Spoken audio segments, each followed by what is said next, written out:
The roast had just come out of the oven. I set the platter down in the center of the table, steam rising around the rosemary sprigs, his wife's request. Aldrich poured himself a generous glass of red, then passed the bottle to Lisa, who was already scrolling through her phone. It was one of those dinners I hosted more out of habit than invitation every other Sunday, no matter how I felt. Halfway through his second helping, Aldrich wiped his mouth with a napkin, then dropped the fork onto his plate with a clink. So he said, grinning, "We're moving in next month." I blinked once. "I'm sorry. Just until we get back on our feet," he added quickly, waving his hand like it was a done deal. "The lease is up and rent's gone through the roof. Lisa's hours got cut, and with the baby coming, well, it just makes sense." Lisa looked up, then smiling faintly, like this had already been agreed upon. "It'll be easier for everyone. And safer." I reached for my cup. The coffee had cooled, but I took a sip anyway, slowly, calmly, the way I used to when I had to say something difficult in court filings or tax hearings. Then I set it down, folded the napkin on my lap, and met his eyes. "That's awkward," I said. "I sold the house." Silence. The kind that makes the silverware seem loud just by sitting still. Aldrich's smile didn't drop immediately. It faltered first at the corners, then all at once. "You what? I sold it?" I repeated gently. 2 weeks ago. The paperwork was finalized on Friday." Lisa sat upright. "You're joking." "No," I said. "I'm moving to a smaller condo near Elm Grove. 1 floor, less maintenance." "You didn't tell us," Aldrich said, his voice getting sharper. "You made a huge decision like that and didn't even talk to us." "You never asked," I said. "And I didn't realize I needed permission." He pushed his chair back hard enough that one of the table legs scraped the tile. "You knew we were counting on this." "Counting on what exactly?" I asked. "Living in a house that was never yours," Lisa scoffed. "You always said this house was for family." "And it was," I said. "Until family started assuming instead of asking." She stared at me, stunned into silence. Aldrich looked like he wanted to say something else, but no words came. Just clenched teeth and disbelief. I reached behind me, pulled a large envelope from the drawer, and placed it on the table. "In case you think I'm bluffing." No one moved to open it. It didn't matter. The roast had grown cold, but I wasn't hungry anymore. I stood, took my plate, and carried it to the sink. Behind me, Lisa finally spoke. "So what are we supposed to do? I'm sure you'll figure something out," I said. Aldrich didn't move at first. He just stared at the envelope like it might grow teeth. Lisa reached for it instead, ripping it open with a sharp motion that matched the edge in her voice. "Let's see it then." She pulled out the documents with the stiffness of someone expecting a bluff, maybe a fake letterhead, some half-finished contract. But the moment her eyes landed on the signature page, her breath hitched. "You actually sold it," she whispered. I watched her fingers tighten on the pages the way they always did when she didn't get her way. She flipped through each sheet as if determined to find some loophole, some mistake I might have made in my old age. "Who's Candace Lofgren?" she asked sharply. "The new owner," I said. "She and her husband will be moving in after I've vacated. I'll be out in 3 weeks. Aldrich finally found his voice. "You're just handing over the house to strangers." "It's a real estate transaction," I said. "I'm not handing over anything. I sold it. Legally. Clean title. No mortgage. I got a fair price." Lisa pushed the papers back across the table like they were something dirty. "And when were you planning to tell us tonight?" I said. "I figured if you were going to announce your intentions, I could do the same." "You knew," Aldrich said, shaking his head. "You knew we were struggling. And you still did this." "You assumed," I said. "You assumed I was a safety net, not a person with a life of her own." He stood up, both hands pressed flat on the table like he needed something to anchor himself. "So, that's it. You'd rather sell your house to strangers than help your own son." I looked at him, then, not as the boy I raised, but as the man he'd become. I've helped. More than once. You gave us some money last year, he snapped. $26,000 over the last 4 years, I corrected. Rent assistance, your car down payment, the emergency dental work, your dog's surgery? I never asked for it back. He opened his mouth, then closed it again. Lisa sat frozen hands in her lap. This isn't how families act. Maybe not the ones you grew up watching, I said, but I don't operate on guilt and expectation. I operate on boundaries. For a moment, no one said anything. I reached for the folder again and slid it back into the drawer. Aldrich stepped away from the table. You're really doing this? I already did, I said. You're reacting to something that's finished. Lisa stood, smoothing the wrinkles in her dress like she was composing herself for an audience. This isn't over. I didn't say it was, I replied. But I'm done being the only one in this family who prepares for their own future. They left without saying goodbye. The front door shut softly, not a slam, just a clean click. I waited until their car engine faded before walking back to the dining table, where their glasses still sat full.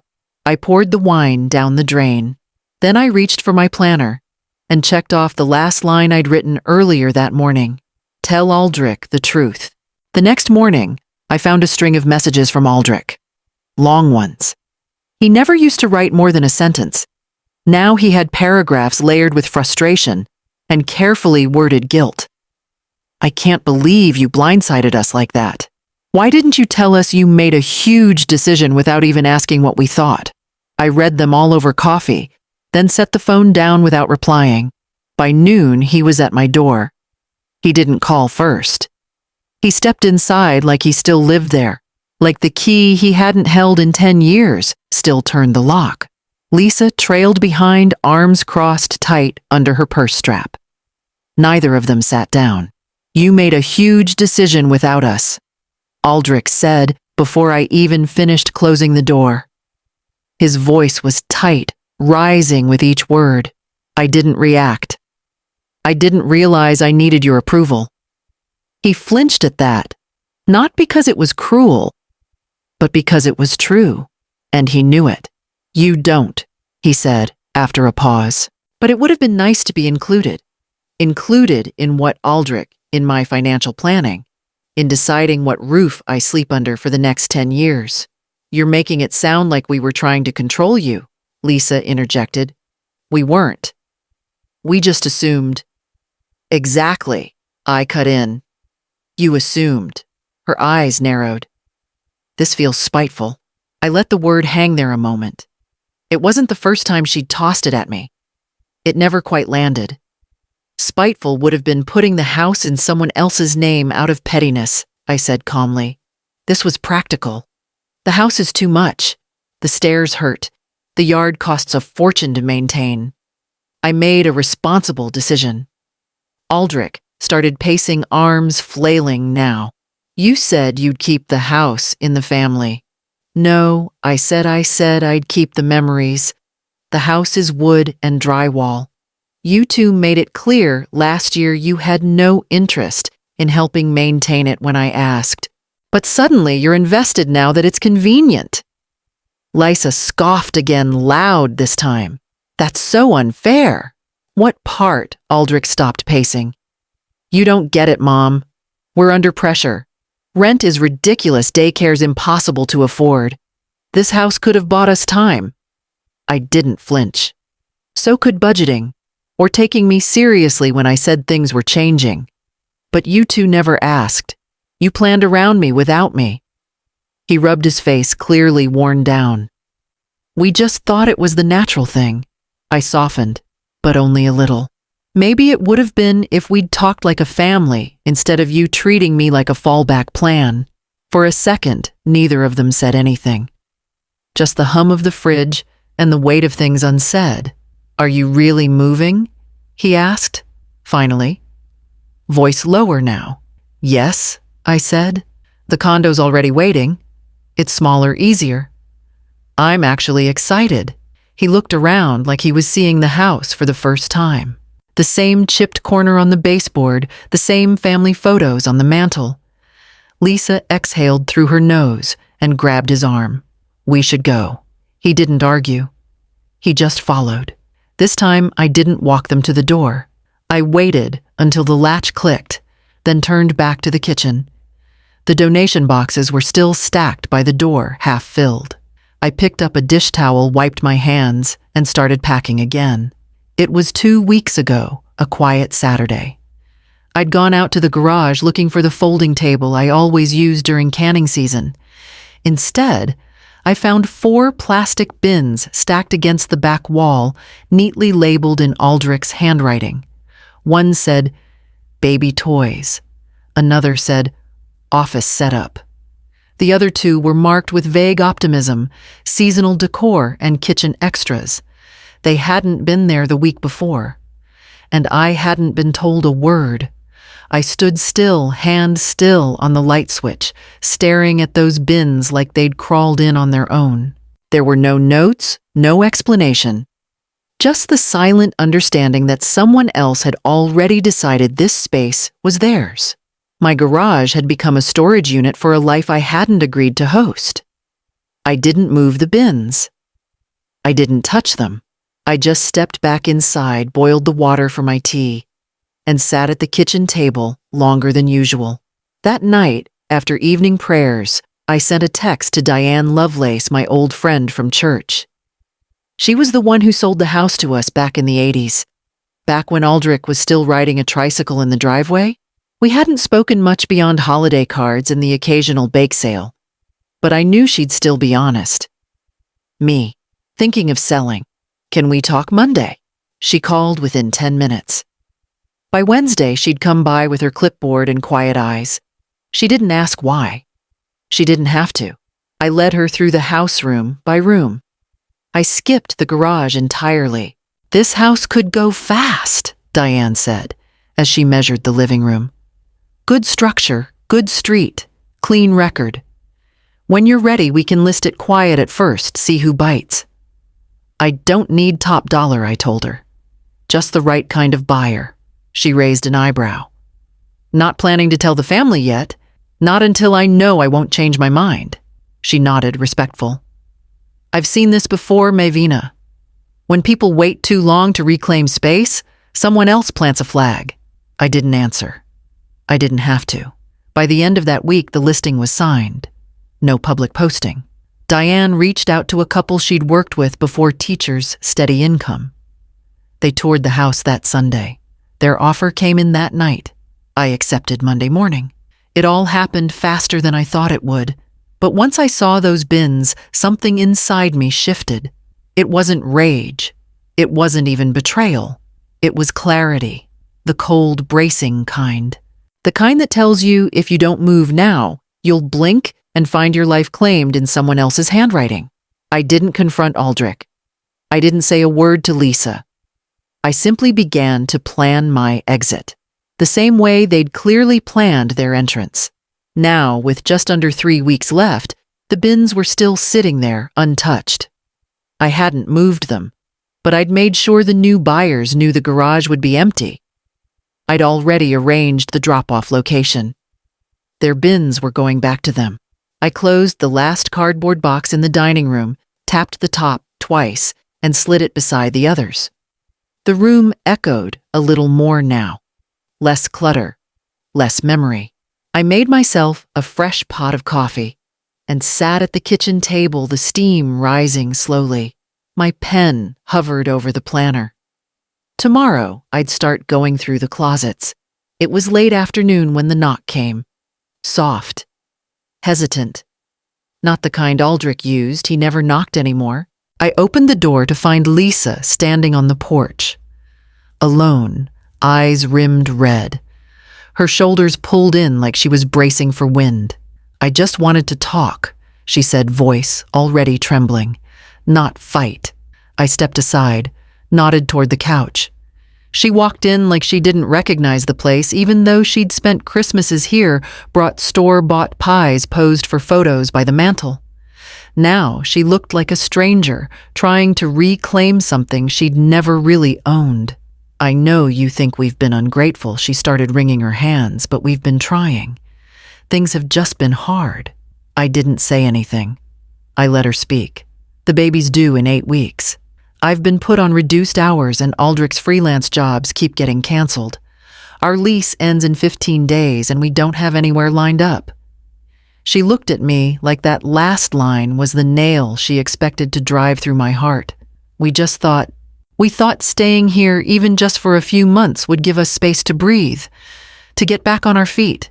Still, I said nothing. I simply stood, walked to the dining table and pulled out a folder from the drawer beneath it. Inside was a single sheet of paper, printed cleanly, dated clearly.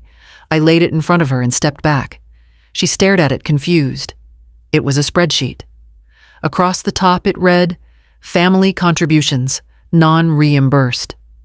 Down the left, 4 years of dates from 2019 to this spring. Right beside each line items. Car down payment, $4,500 rent during unemployment, $3,200 dental work Aldrich, $1,900 pregnancy medical deposit, $2,100 emergency pet surgery, $1,300 groceries over 6 months, $2,760 moving truck rental, $600 loan consolidation payoff, $9,000 total, $26,260. Amount repaid $0. Lisa didn't cry harder. She didn't argue. She just stared at the number at the bottom. After a long silence, she looked up at me. We didn't keep track, she whispered. I did, I said softly. Not because I expected repayment, but because one day I knew I'd need to remember what I gave before you asked for more. Her mouth opened. Closed. She blinked fast, like she wanted to say something kind but couldn't find footing in the truth. I never wanted to be a burden, she murmured. You were never a burden, I said. But you did become an expectation. That's different. She folded the sheet, carefully smoothing each crease. She didn't ask to take it with her. She didn't touch the coffee cup I offered. She simply stood, nodded once, and left. No drama. No shouting. Just the quiet sound of shoes on tile, and a door that closed more gently than it had any right to. I stood there for a moment, fingers brushing the wood of the table, then reached for my phone. There were still things left to arrange before the end of the week. Movers, change of address forms, and the bins in the garage. The first real ache started in my lower back last fall, right after I finished clearing the gutters. I'd been on the ladder too long, something I used to do without a second thought. That night, I slept on a heating pad, pretending the tightness would fade by morning. It didn't. Then came the roof leak. Not a major one, just a slow drip in the guest room near the window. I caught it before it spread laid towels under the frame and called a handyman. He came, quoted me a number that stung, then told me it was about time someone thought of downsizing. I smiled politely and didn't correct him. It wasn't downsizing I wanted. It was autonomy. Not less space, just less weight. Fewer stairs. Fewer surprises. I never told Aldrich about the leak. I didn't mention the ladder or the heating pad. I stopped inviting him over when I had heavy lifting to do because he'd stopped showing up even when I did. The last time I asked for help moving boxes into the attic, he said, "Can it wait till next weekend?" That was 9 months ago. He never asked how I was. Only what I had. How much? What was left? Whether the house was paid off? Whether I'd considered estate planning? Always with a smile, always couched in family language. But I could hear the subtext like a bell, so I made the decision quietly.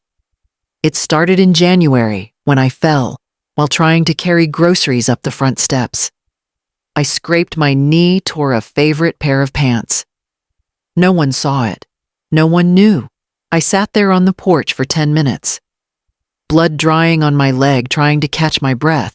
Not from pain, but from the realization that I was one bad fall away from being trapped by a house I loved more than it loved me back.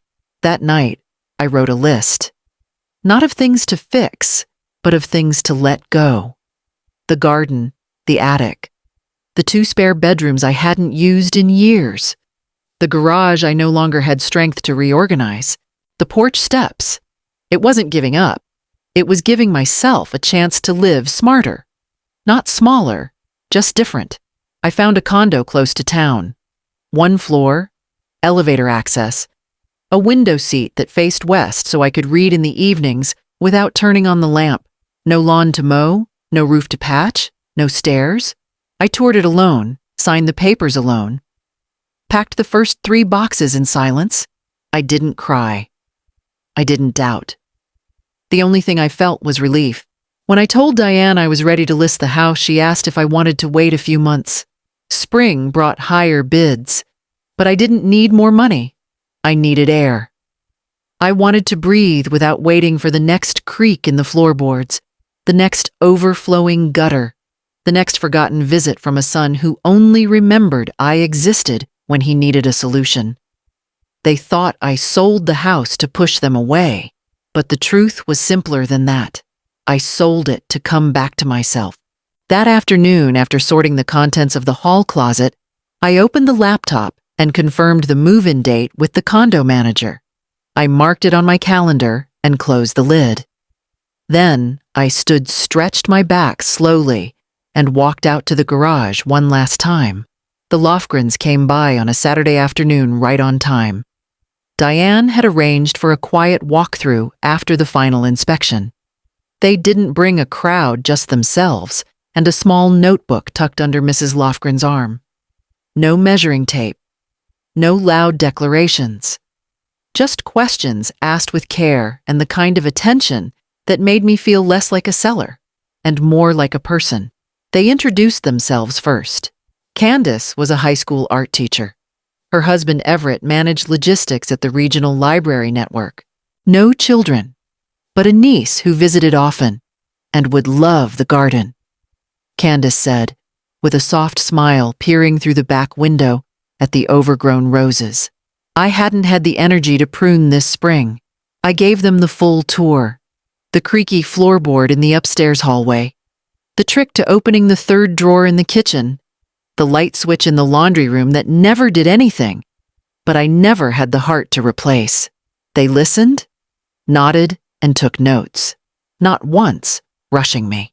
When we reached the living room, Candace looked around and said, "It's clear this house has been loved." That sentence stayed with me longer than I expected. Before they left, she asked if they could keep the porch swing. "Only if you don't mind," she added quickly. "It seems to belong here." I told her I didn't mind at all. She turned to me again at the door, hesitant. "I know this must be hard. If it helps, we'll take good care of it." I believed her. After they left, I sat in the empty dining room and stared at the corner where Aldrich's high chair used to be. For a moment, I expected to feel grief. But what rose instead was something gentler, a sense of rightness. This home, this worn, beautiful, tired home, would finally be seen again. Not assumed, not claimed, seen. Later that week, I visited the condo again. The rental paperwork was finalized, and the keys would be ready the following Monday. It wasn't grand, just a 2-bedroom with clean carpet and sun in the morning, but it had everything I needed. Elevator access, a small balcony for my planters, a quiet reading nook near the window. The building manager, Miss Ada, had left a welcome note in the mailbox. "We're happy to have you here, Ms. Hollis," it read. Simple, sincere. The contrast was hard to ignore. The Lofgrens didn't ask for anything, yet offered gratitude.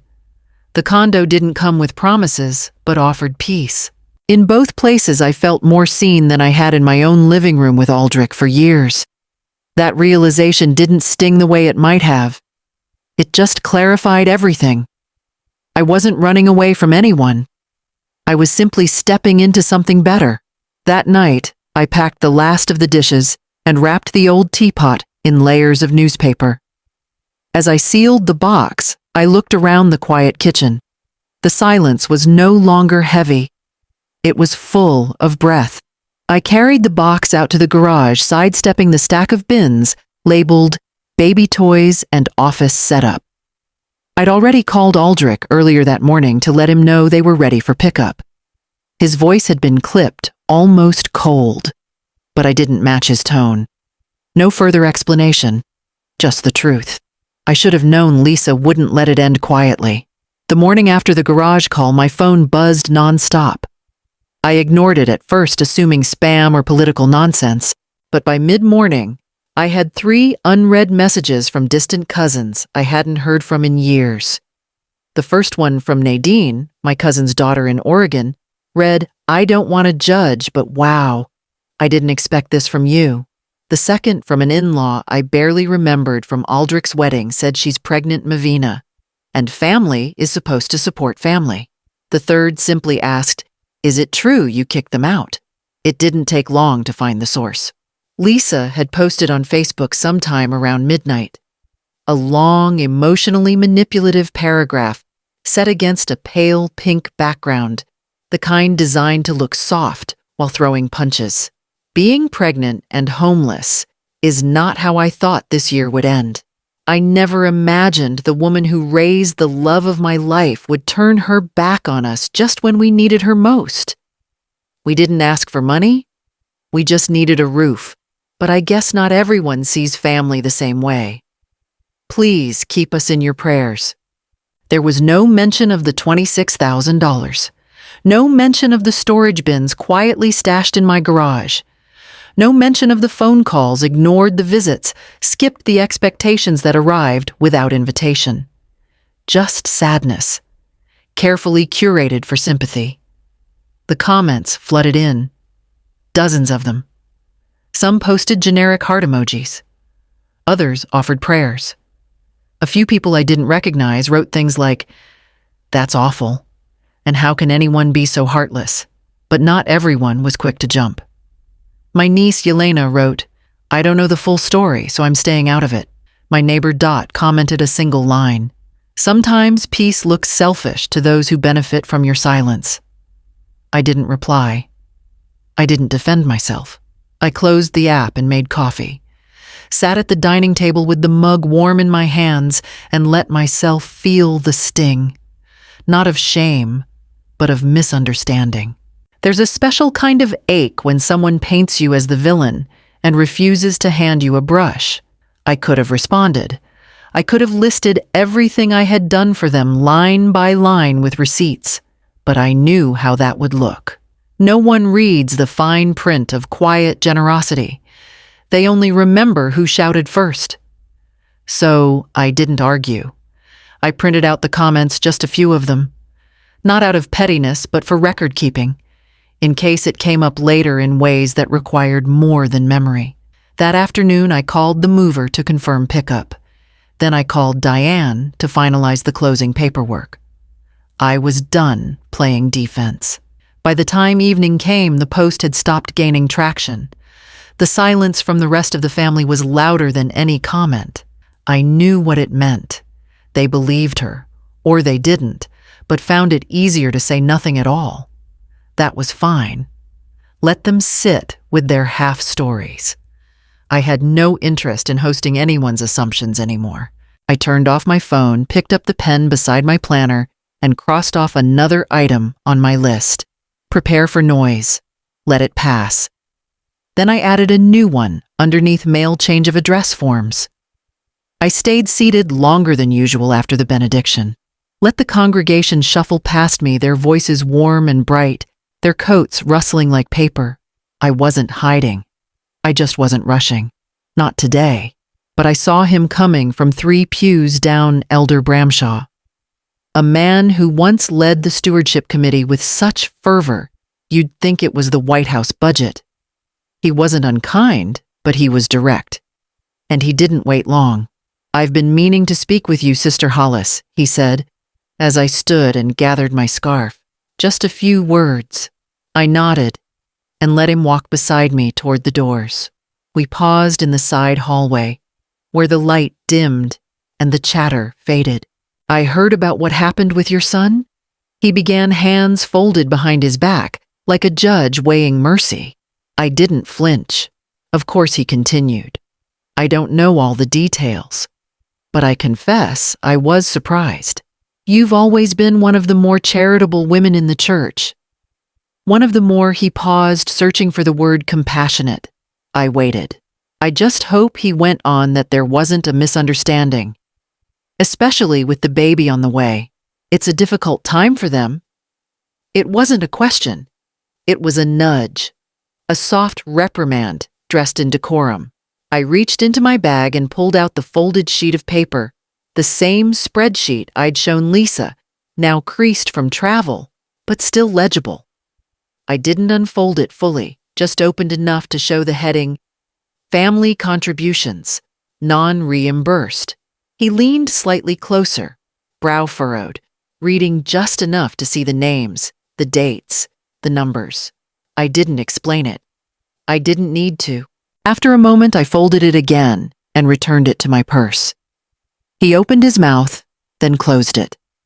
I gave him a small, polite smile. Some things I said softly are already accounted for. He looked at me differently, then not as a woman to be corrected, but as someone he had underestimated. A ledger of generosity wasn't always visible, but it existed, and sometimes it had to be shown. He gave a short nod. I see. I left before he could say more.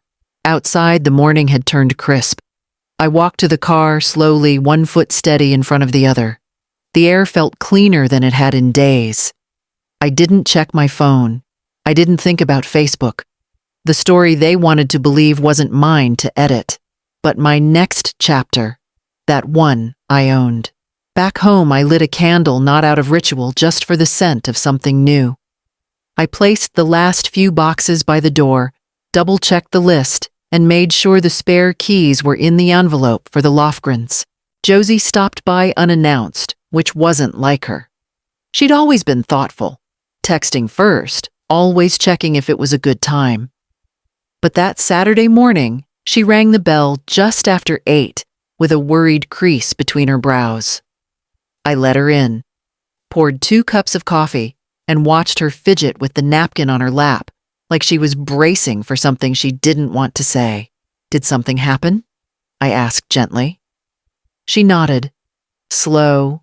I wasn't sure if I should say anything. She murmured, but after what's been going around online and what Lisa's been posting, She stopped, then looked up. A few months ago, Aldrich asked me a weird question. About you. I set my coffee down.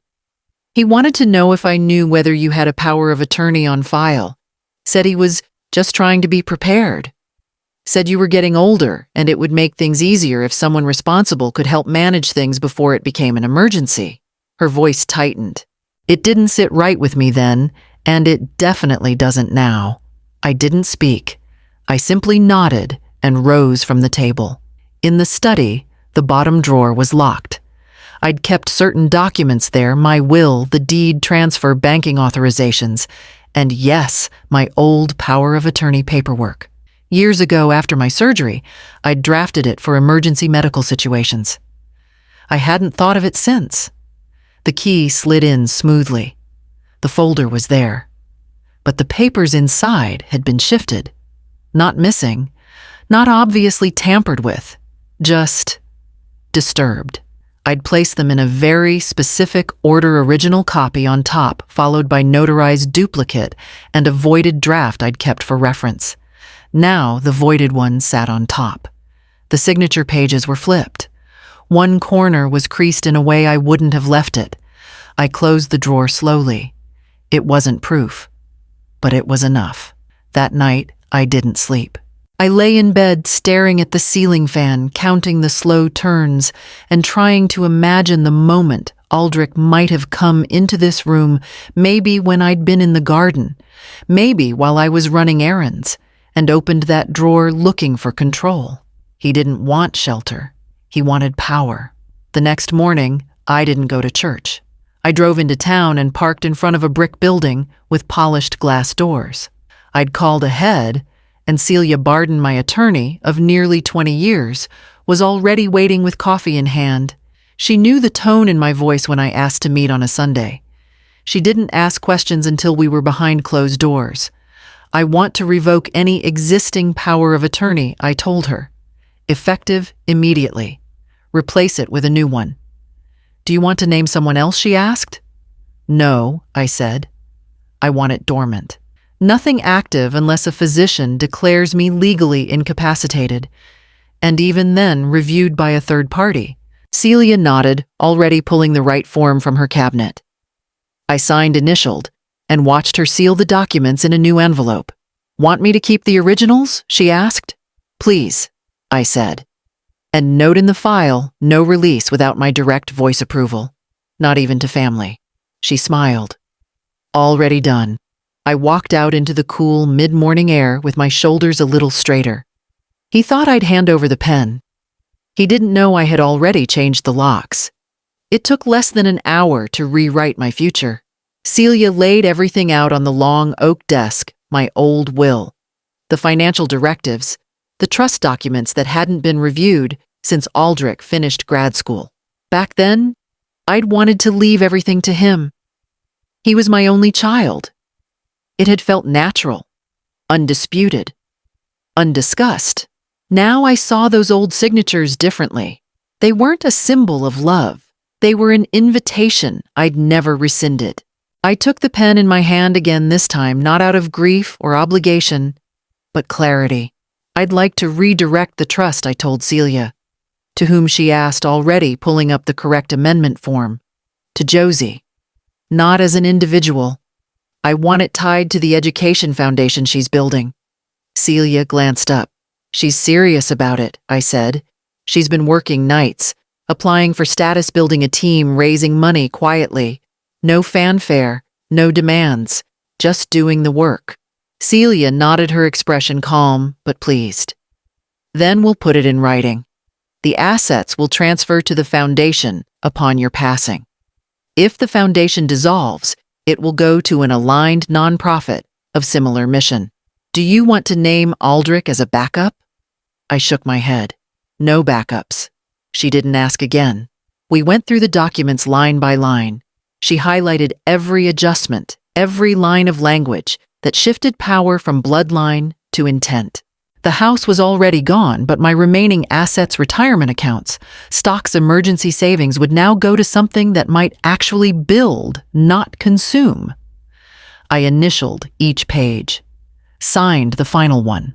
When we were done, Celia slid the originals into a labeled envelope and tucked them into her fireproof cabinet. It's done, she said. Quietly, legally, permanently. Outside, the street was dappled with sun and slow-moving traffic. The town didn't know what had changed in that office. The world hadn't shifted. But I had. Aldrich had always assumed I'd leave him everything. Not because he needed it, but because he believed he deserved it. As if my entire life was just a preamble to his inheritance. He thought loyalty was automatic. That motherhood guaranteed submission. He never once asked what I'd want my legacy to look like. Josie never asked either. But she listened. She brought over groceries without needing to be thanked. She visited because she wanted to, not because she was checking a box. She asked how I was before she asked for anything else. She gave without assumption. In every way that counted, she had already earned the kind of trust that could never be notarized. Now it was simply documented. I stopped by the post office on my way home, mailed a copy of the updated trust to my safe deposit box, another to my financial advisor. No big announcements, no fanfare, just truth being folded into envelopes. When I got home, the living room smelled faintly of lavender from the sachet I'd tucked behind the curtains. The boxes were nearly gone. The garage cleared. The keys ready for the Lofgrens. I sat at the dining table with a new cup of coffee, flipped open my notebook, and crossed another line off the list, revise estate. Underneath, I wrote, say nothing. Let time do the explaining. And then, with steady hands, I moved to the final entry on the page. Leave the letter. He waited until the day before I moved out. Aldrich's car pulled into the driveway just as I was wrapping the last roll of tape around a box of books. I heard the engine idle longer than necessary before he got out, hands shoved in his jacket pockets, like he was still debating whether to come to the door at all. I didn't invite him in. He stepped inside anyway. "Smells empty," he muttered, glancing around. His eyes caught on the space where the bookshelf had been the blank patch on the wall where the clock once hung. I didn't respond. He looked down, cleared his throat, and tried again. I thought maybe we could talk. Without Lisa, this time. I nodded and sat. He stood across from me, fingers twitching like he wanted to shove them back into his pockets, but didn't want to look like a boy again. "You've changed," he said, like he'd just discovered something profound. "You've never been this cold." I tilted my head. "No. I've just stopped warming people who burn me." He flinched, just barely. "That's not fair." "Neither was assuming my home was yours," I replied. "I thought we were family." I sighed. "Being family doesn't mean I owe you shelter, Aldrich. Or silence. Or my signature on blank lines you didn't earn." His mouth pressed into a line. "You think I was trying to steal from you?" I think I said calmly, "You were trying to secure your future at the expense of my peace." He didn't deny it. He sat down, elbows on the table, and stared at the floor. "I lost my job," he said after a long pause. "A month ago. Lisa's still working part-time, but we're barely holding on. We didn't know how to tell you." "So you didn't," I said. "You just made plans with my walls." He looked up sharply, color rising in his cheeks. "We thought you'd understand." "I would've," I said, "if you'd come with humility. Not tape-labeled boxes before a conversation." The silence hung between us. Heavy. Final. He stood suddenly. "You're not who I remember." "No," I agreed. "I've grown." He stared at me like I was a stranger. And maybe in the version of his world where I existed only to give, I was. Then, without another word, he turned and walked out the door. I heard the car door slam. Hard, tires crunching the driveway. Then nothing. I waited a few seconds before I exhaled. Not relief, not regret. Just breath slow, deep, and mine. I stood, folded the last piece of tape over the box, and reached for the letter I'd drafted the night before. It wasn't long. Just one page. Folded neatly and tucked into an envelope with his name. I didn't write it for an apology. I wrote it so he'd remember I loved him, but I'd finally remembered myself too. I waited 2 days after Aldrich's visit. Let the air settle.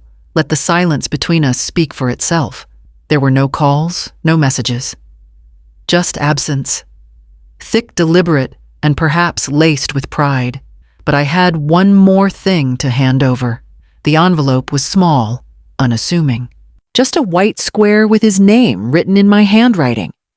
Inside was a key and a printed slip with the storage unit number and access code. No note, no commentary. Just what he needed. I slid it into my coat pocket and drove across town to the apartment he and Lisa had recently moved into, one of those half-furnished buildings with 2 thin walls and neighbors who always seemed to be arguing behind closed doors. He answered the door in a t-shirt, unshaven surprise flickering across his face. "I'm not here to talk," I said, calmly, holding the envelope toward him. "Just to return what's yours." He took it slowly, eyes flicking from the paper to my face. "What is it?" he asked, his voice low. "The contents from my garage," I said. "The bins, the boxes, the office setup. Everything you moved in without asking. It's now in a clean unit off Broad Street. Paid for the next 3 months." He blinked. "You didn't have to do that."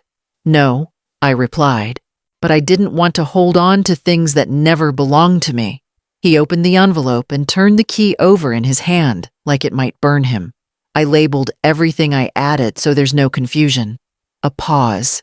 Then quietly, "You really mean it, don't you? You're done." "I'm finished," I said softly, with expectations dressed up as love.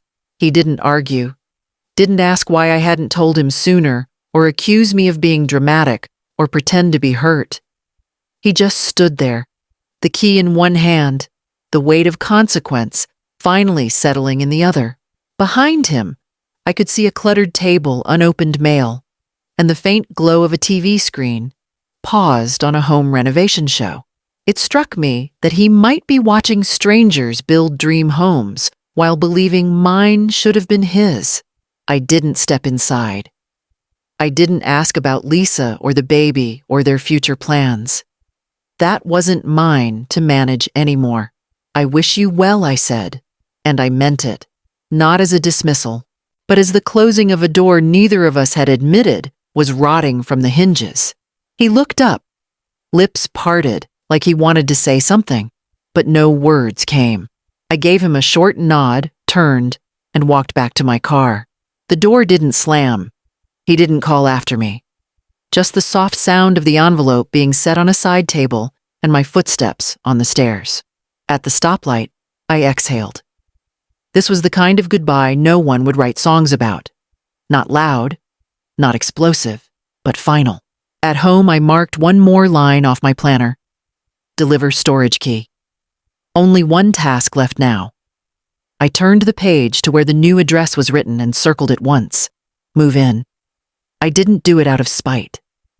The first click came on a Wednesday morning just after my second coffee, when I glanced down at my phone and saw Lisa's name again. Baby shower planning final RSVP push. The thread had ballooned to nearly 20 messages. No one had asked if I'd attend. No one had even said my name.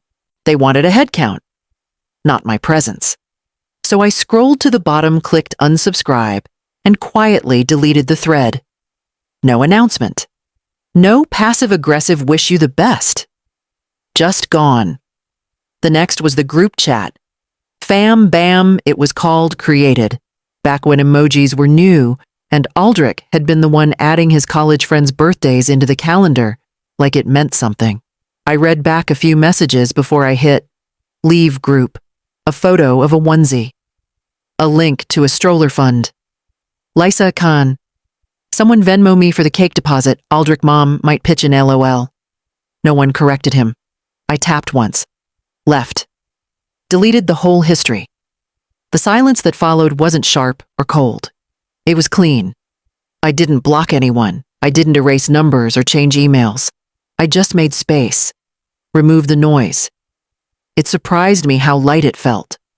No anger, no fire. Just the slow draw of a curtain after the final act. I spent the rest of the morning wrapping glassware in old dish towels, sliding them into boxes I'd already labeled in clean handwriting. Kitchen. Fragile. No one called. No one noticed, at least not right away. But a few days later, I received a single text from Aldrich. Was the group too much? Lisa's feelings are hurt. I didn't reply. Not because I wanted to punish them, but because I had nothing left to explain. My boundaries weren't an attack.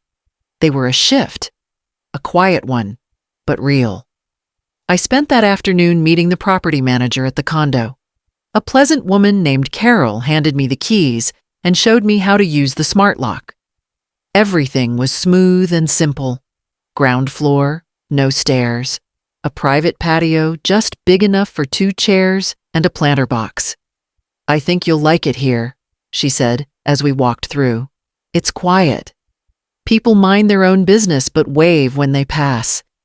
It sounded like paradise. When she left, I stood in the middle of the empty living room, my voice echoing slightly, as I said aloud, I'm home. There were no inherited expectations here. No stored resentment in the closets. No whispers from old furniture reminding me of the hands that never helped carry them in. Just walls that didn't belong to a legacy, but a choice. I didn't miss the chat. I didn't miss the ache of waiting for someone to see me. That night, I brewed coffee instead of tea, set it on the wide windowsill, and watched the last rays of evening slide across the floorboards. The couch would arrive tomorrow. The bookshelves next week. But the quiet was already perfect. I closed the blinds, flipped off the light, and stepped into the bedroom. where a folded letter rested on the nightstand, still unsent, still addressed to someone who might never understand it. And still, I had one more chapter to write. Josie knocked lightly on the glass door, holding a paper bag in one hand and a cardboard coffee tray in the other. She grinned through the window, her curls damp from the drizzle outside. I unlocked the door and stepped aside. "You're early." "I come bearing gifts," she said, holding the bag aloft. "From that place on Alder Street. Still warm." The smell of cinnamon and butter drifted through the air as I closed the door behind her. She set everything down on the kitchen counter. 2 coffees, 1 strong and black just the way I liked it, and 3 oversized pastries dusted in powdered sugar. "You're spoiling me," I said. Josie shrugged. "Call it a housewarming. Or maybe a celebration." I raised an eyebrow. "Of what?" She smiled as she peeled the bag open. "Of you finally doing what you should have done years ago." I couldn't help it, I laughed. A full, unfiltered laugh that bubbled up from somewhere deep in my ribs. Josie always had a way of cutting through things. No pity, no performative softness. Just truth with a wink. We sat on the patio mugs and hand pastries in the middle. The rain had let up, leaving the air crisp and quiet. "You know," she said, brushing powdered sugar from her lap. "It's a strange thing. Everyone always says family comes first. But I think what they really mean is don't upset the roles. Stay where they placed you." I nodded slowly. "Even when it stops making sense." She looked at me. Especially then. We sipped in silence for a while, the warmth of the coffee settling in. "You did the right thing, Aunt May," she said again, softer this time. "It might not feel like it yet, but you did." "I don't regret it," I said. "Honestly. I just wish it hadn't had to come to this."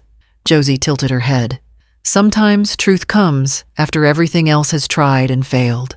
She pulled a folded printout from her bag and laid it on the table. It was a rough sketch of a website layout, color blocks, logo options, a mission statement in bold letters, "Empower through education." "I've been building this in pieces," she said. "The foundation? I want it to be more than paperwork. I want it to live somewhere, for people to find it, apply, share stories, learn." I traced a fingertip over one of the placeholder boxes. "You did all this on your own?" She nodded. "Mostly. But I could use help, especially with structuring the scholarships, legal logistics, and maybe even a name." I looked at her, this young woman who had sat with me through my storms, not out of obligation, but choice. "Well," I said, "you've got time. And now, so do I." Josie smiled. "I was hoping you'd say that." We finished our coffee, watching the sky shift from gray to something almost golden. I felt no need to check my phone, no tension behind my ribs, just the simple relief of being seen and the quiet joy of building something new with someone who didn't take me for granted. As we packed up the empty cups and crumbs, Josie looked over her shoulder. "Next weekend," she said, "I'll bring my laptop. We'll start drafting things for real." I nodded, walking her to the door. "Bring more pastries." She laughed. Non-negotiable. And with that, the door clicked shut behind her, and the condo felt even more like home. It came on a Tuesday afternoon. 3 months had passed since I handed Aldrich that storage key and walked away. Since then, my days had become rhythmical, almost gentle. Coffee in the morning, volunteer work twice a week, quiet evenings with Josie's planning drafts spread across my table like puzzle pieces of something honest and new. The envelope was cream-colored, handwritten in block letters I knew immediately. No return address, but the postmark said it came from 2 zip codes away. I stood at the counter a moment before opening it. Inside, 1 sheet. Neat, careful, but uneven, like he'd started over more than once. Mom. I've been sitting with this for a while. I didn't know how to say it or if I even should. But not saying anything feels worse. I'm not writing to fix things. I know I broke trust maybe beyond repair, but I wanted you to know I've been thinking. I used to believe I was helping by taking charge, by assuming you'd be okay with whatever decisions we made. I told myself it was about family, about survival, about doing what made sense. But I see now what I didn't before. You were tired, and I never asked. Not once. We were so focused on our struggles that we didn't think about yours. I treated your home like a backup plan, not like the life you built. And when you said no, I heard it as rejection instead of a boundary. I don't expect you to forgive me. I just wanted you to hear it from me, not through someone else. No excuses. No justifications. Just, I'm sorry. Aldrich, I read it once, then again. Slower.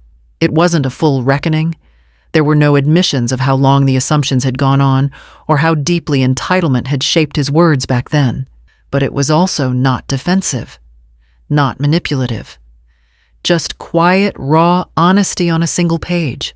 I set the letter down beside my coffee mug and stared out the window. The trees were full now, heavy with early summer green. I could almost hear them shifting in the breeze, like they were reminding me growth doesn't always come loudly. I didn't rush to respond. I didn't draft a reply that night or even that week. Some letters aren't meant to be answered immediately. Some are meant to be absorbed. But I tucked his into the side pocket of my planner, not to forget, but to hold. That weekend, Josie and I finalized the scholarship criteria. She insisted on naming the first one after me, even though I protested. It's not about ego, she said, smiling. It's about legacy and letting people know who lit the match. I still wasn't sure about the attention, but I agreed. Quietly. And maybe in time I'd decide to write Aldrich back, but not with a rebuke, not with a list of every wound or every moment he failed to show up. No. When the time came, I would write back only one thing I see that you see. That's a start. I didn't go. Not because I couldn't, not because I wasn't invited, but because I had learned that presence without peace isn't worth much at all. The invitation had arrived by email a few weeks earlier. From Lisa's sister. Bright colors, polka dots, cartoon animals. Join us in celebrating Baby August, it read, as if nothing had ever fractured between us. There was no note from Lisa. No, we'd love to see you. Just the generic RSVP button and a request to bring diapers, gift cards, or items from the registry.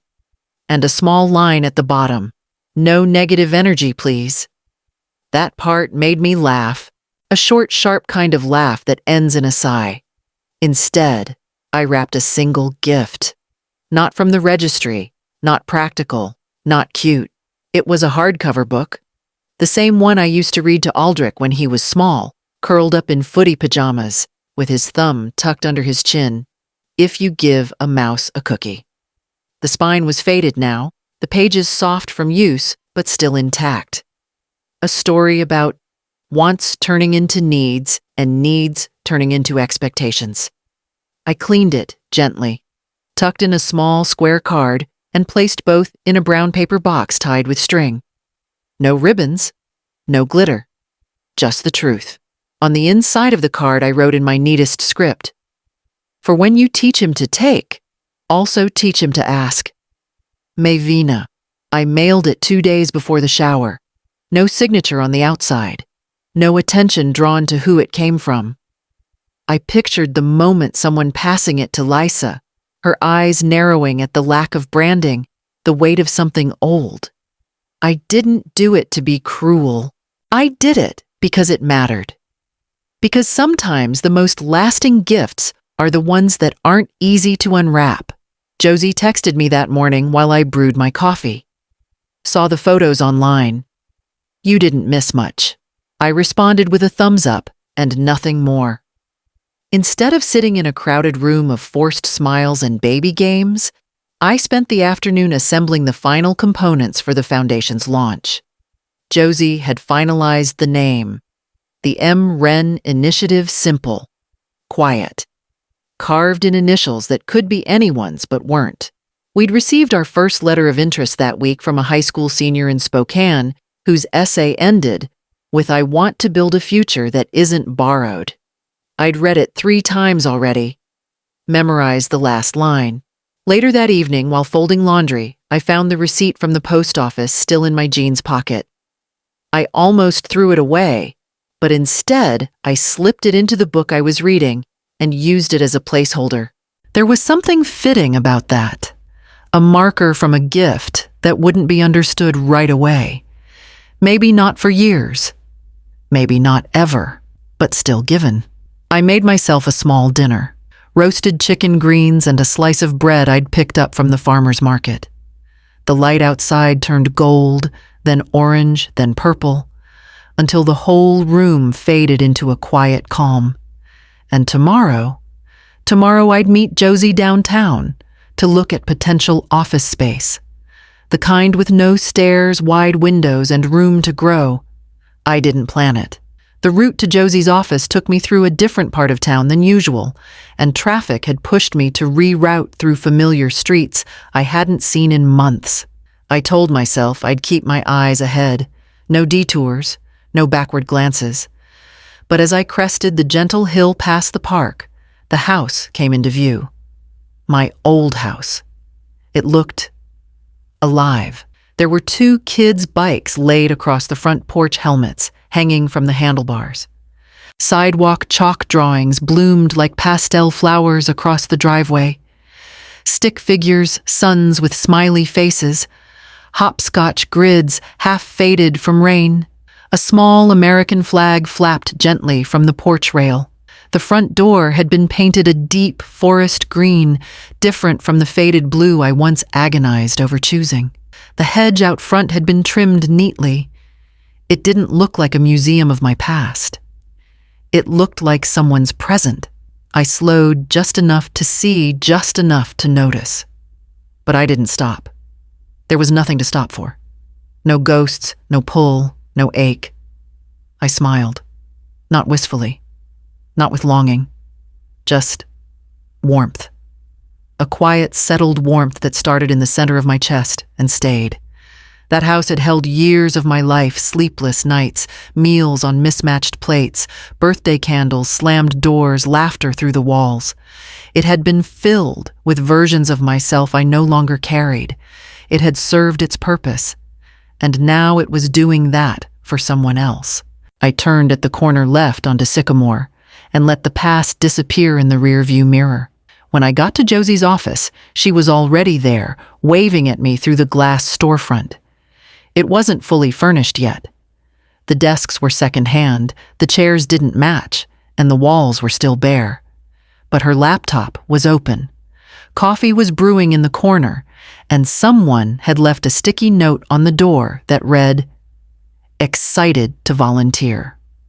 We spent the afternoon organizing boxes of donated books, stacking folders, printing the first round of welcome packets. There were hiccups, a jammed printer, a mislabeled spreadsheet, but we laughed through them.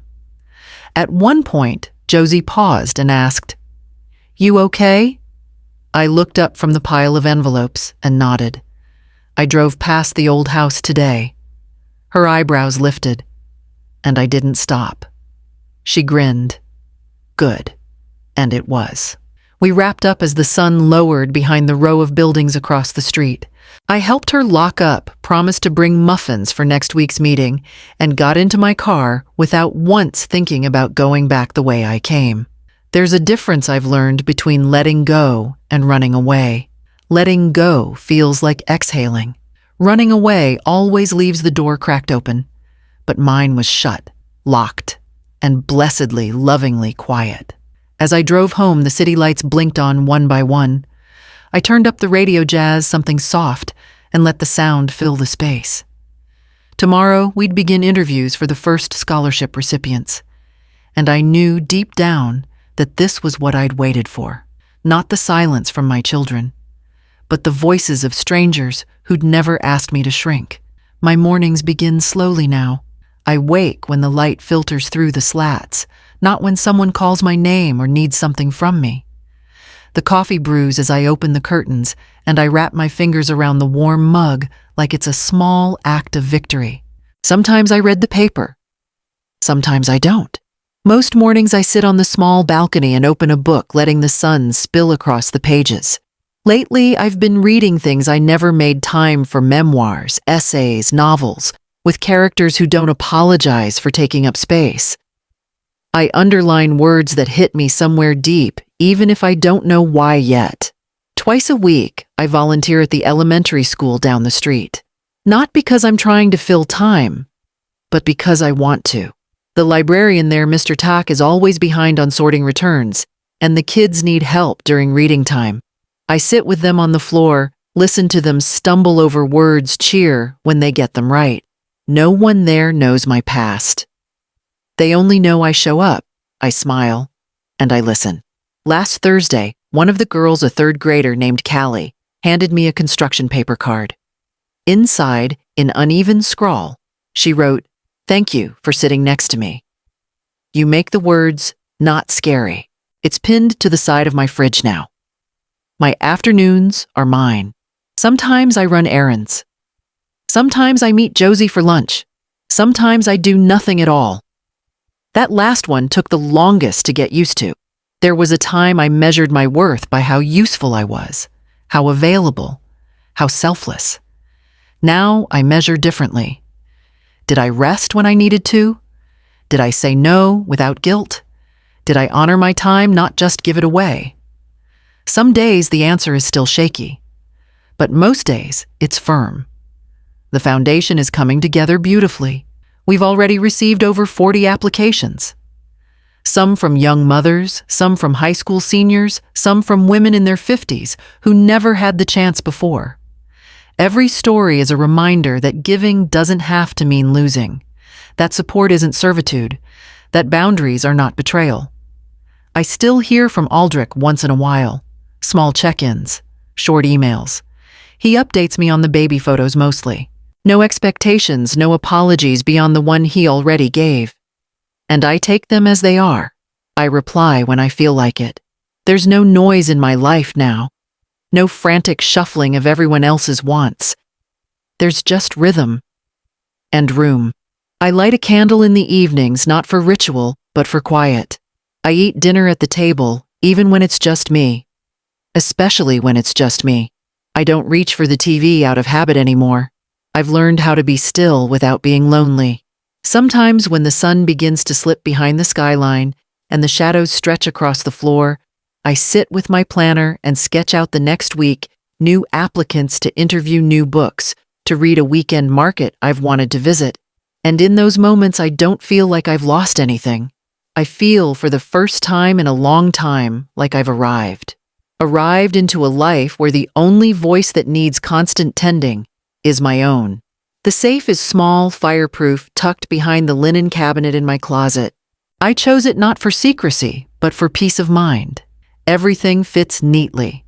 Birth certificate, will trust documents, the revised medical directives, and one final envelope. That envelope is labeled in my handwriting, to be opened when I'm gone, or when they stop asking why. Inside is a single page, typed, signed. It reads, "I gave all I could, and then I gave myself a chance." There's no list of grievances, no retelling of old arguments, just the facts, and a closing statement I hope will one day make sense to whoever finds it. Freedom, I've learned, isn't something you wait to be granted. It's something you choose, even if others call it selfish or cold or ungrateful. It took me decades to understand that. The house is long gone now. The paperwork is final. The deed rests with a family that plants vegetables in the backyard and hosts neighborhood potlucks. They send me a holiday card. I keep it on the fridge. Every trace of that old life has been sorted. The attic cleared. The garage packed and donated. The someday boxes either given away or thrown out. There is nothing left hanging. Nothing left unspoken that needs to be screamed. Just this: I am here. I made it out. I didn't let them drown me in the roles they preferred me to play. The new condo doesn't echo. It hums. I can hear my own thoughts again. I know what I like for dinner, not what others want. I've started journaling before bed. Not for posterity, just for me. Josie and I celebrated the Foundation's first round of awardees last weekend. 10 women, all different ages, all starting again. They stood in a circle reading aloud the letters they'd written to their future selves. I cried behind my sunglasses. Not out of sadness, out of recognition. I know that woman, I kept thinking. I've been her. I still am. Afterward, Josie handed me a thank you card. But inside wasn't just a message. It was an invitation. Aunt May, would you consider teaching a workshop next season? Just one day. I think they'd want to hear your story. I didn't say yes right away, but I didn't say no. That evening I walked home, stopped at the bakery and bought myself a slice of chocolate cake. No occasion, no guests, just a Tuesday that felt worth remembering. I lit one candle, ate slowly, let the silence fill up the room like sunlight. After the dishes were washed and the lights dimmed, I walked to the closet and opened the safe one more time.